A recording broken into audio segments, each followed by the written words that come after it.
Hi everyone! Welcome to the SIOP Model Chapter 4 by Brittany and Jacob. Few refresher points. I put in the components of the SIOP model down here in the corner just as a refresher before we continue on with the next few features. We need to remember as the teachers that acquiring a new language, especially for a student who just moved to the country, it takes time, and we as their teachers need to be as patient as we possibly can. Teachers need to have a conscious effort when they're making their lessons and making it accessible through a variety of different means to our students, whether that's multiple languages or multiple modes of technology. If that's using pen and paper because this family doesn't have all the technology they are going to have in the future, or different technology such as PowerPoint versus Google Docs, things like that. Communication between students and teachers grow when the student feels comfortable enough to ask questions when they're stuck. This could be speaking slower so the student is understanding it better, repetition when they need it or if they're confused, and enunciating bigger and harder words for our students. For Feature 10, it's speech appropriate for students' proficiency levels. The term speech in the Feature 10 refers to two different things. First, rate and enunciation, or how the teacher speaks. The second is complexity of the language, and that's what is being said by the teacher. Students at beginning levels of language proficiency benefit best from a slower rate of speech, using pauses often and effectively so the student's mind can catch up with what they're being told and what they're trying to learn at that point. And the teachers need to clearly enunciate bigger or harder words, especially for beginners when they're learning, so they know what's going on and what words are being used. Students at the intermediate to advanced levels of language proficiency often benefit from elaboration on both sides, where the teacher is asking students to explain their answers and having the students provide the evidence where they found that, as well as maybe the teacher needs to explain what she's talking about or what they're talking about or what they're asking for. So elaboration on both the teacher and the student side would help a lot in the intermediate to advanced levels. Something teachers need to remember for Feature 10 is teachers should monitor the vocabulary and sentence structures when they're communicating with their students. So for beginners, they try to use smaller sentences and try to use what the book called subject, verb, object, and reduce embedded clauses within their communicating. Teachers should also try to avoid idioms, especially with beginners. So below the belt for something being unfair, or seeing eye to eye for students having an agreement. This could be very confusing to beginners trying to learn English. Feature 11 says the clear explanation of academic tests.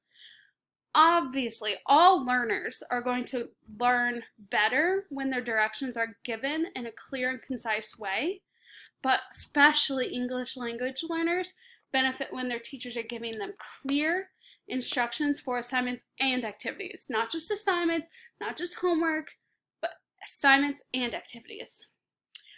The book says that SIOP teachers should go over every aspect of the lesson using step-by-step directions. They should show visuals when possible at each step. And at the end, they can show a finished assignment or a finished activity. The book said a finished letter, and the teacher would present a letter that they had wrote themselves. Another thing that I found very interesting for this feature was that oral directions should always, I put always in caps, always be accompanied by written ones, so the students have something to reference back to. Feature 12 has a few different techniques mentioned in the book, and I picked out the best ones that I think would provide all of us teachers a good and easy way to remember what this feature is trying to tell us. So this says provide a model of a process or task or an assignment. So I did the example of melting an ice cube and their hand as a demonstration of a solid turning to a liquid. And this can be made into a demonstration for every lesson. There's always a demonstration. but I remember my teacher using that one in the past, and I really enjoyed it, and I still remember it. Allowing students to express their understanding of information in alternate forms, whether this be orally if they're not very comfortable writing their answers, or if they're not very comfortable speaking their answers, let them write it down. Just being open to those students using different forms. Using multimedia tech and other technologies within your lessons. This could be PowerPoint. This could be an interactive whiteboard. This could be interactive websites. This could be apps on iPads or phones or tablets within the classroom. I've seen so many apps that allow students to learn and have fun, and that way it's easy for them to remember. And lastly, it says use graphic organizers effectively. I know we've all used graphic organizers, but sometimes they're not effective. So I took this picture from the book down at the bottom here, and that is a very clear and concise example of what the graphic organizer use effectively looks like. All right, so teaching ideas for comprehensible input. And we can start this off by recording step-by-step instructions for completing a task or using a task or project using electronic tablet application. And this just helps students, if they forget the instructions, they can always play it over and hear what they're supposed to do. And then we can use sentence strips, and this just helps with the students for engaging and things like that. And then we can show brief video clips that reinforce content objectives and other important tasks. And this is important because it allows students to see what's going on from a visual perspective.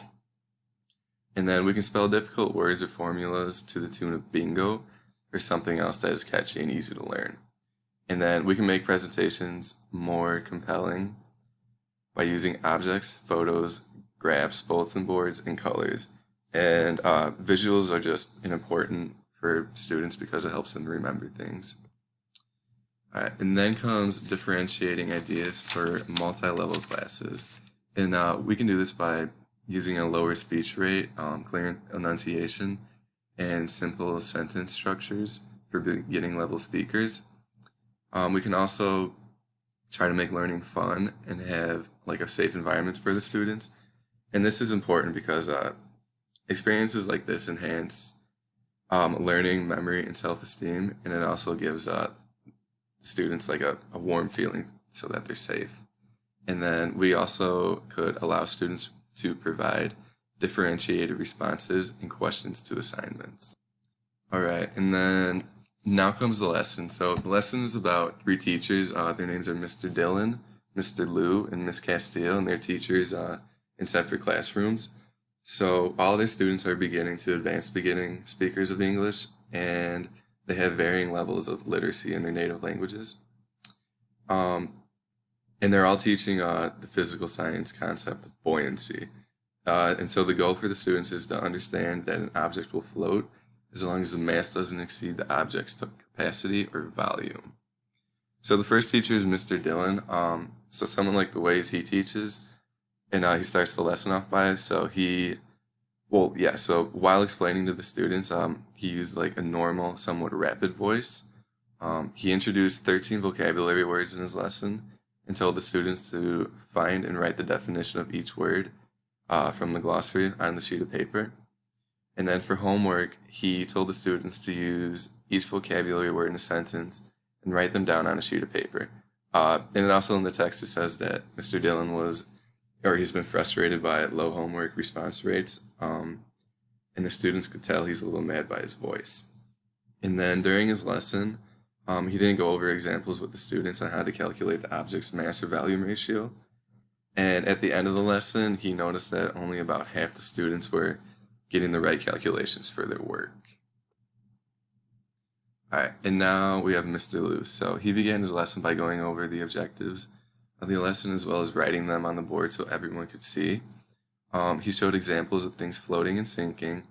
He let his students know what they should know at the end of the lesson. He also acknowledged that some of his students had language barriers and gave students a handout with vocabulary terms that were important for the lesson. He also spoke slowly, enunciated everything clearly, and made sure that the students always understood him. He gave explicit instructions and went over examples before giving the students work. And at the end of the lesson, he had the students look at the objectives on the board and had them write down why some objects float and some objects sink. Okay, and now comes the last teacher, and that's Miss Castillo. So she began the lesson by writing the objectives on the board. She gave some examples of how things float and don't float.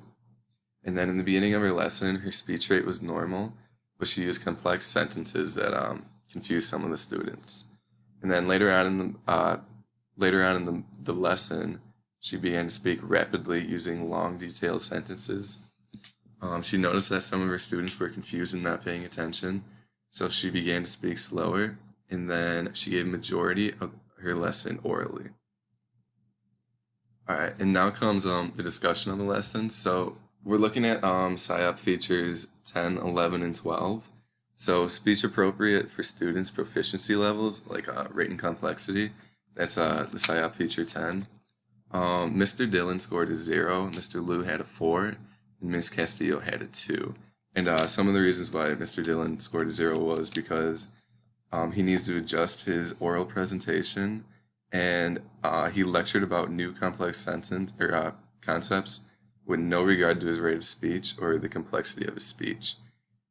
And he was also, or the students like knew he was frustrated because of the homework because they weren't able to do it, but he didn't understand that the students just didn't do it because they didn't want to. They didn't understand how to do it, so that's why they didn't do it. And then Mr. Liu, he scored a 4, so that's the best score you can get. And he scored a 4 because he made sure his students understood him. He enunciated everything clearly. He gave explicit instructions for everything, and he also adjusted his vocabulary and the complexity of things for the students so that they could understand. And then Miss Castillo scored a 2, and she scored a 2 because her rate of speech and enunciation made it hard for students to understand her. And she didn't paraphrase it. Also, paraphrasing could help, like if like the sentence structure is complex for the students.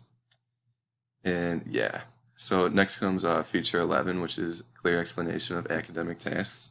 Mr. Dillon, he scored a 1. So he scored a 1 because he was unclear about his expectations, and he didn't show examples of anything before like letting the students try it. So he kind of just threw them into the deep end. Mr. Liu scored a 4, which is again the best score you can get. And he did that because he gave the students explicit directions for what he wanted them to do. And he walked the students through like every example, and he showed them like all the proper ways to do everything. And then Miss Castillo scored a 1, and she did that because she didn't explain to the students what was expected during the lesson, and the students kind of seemed underinterested with the lesson. And then finally comes feature 11, which is a variety of techniques used. And Mr. Dillon had a 2, and he had a 2 because, well, he used 4 different techniques, which is good, but he didn't really make his concepts clear, and he didn't really go over examples. Mr. Liu scored a 4 again, which is again the best. He did a great job on using visuals and used a lot of techniques effectively. He also made sure all the students understood what was happening, and he had the students work hands-on with things, so they had a better like concept of learning what buoyancy was. And then Ms. Castillo scored a 0, and she did that because like the lesson she presented was almost entirely orally, yeah.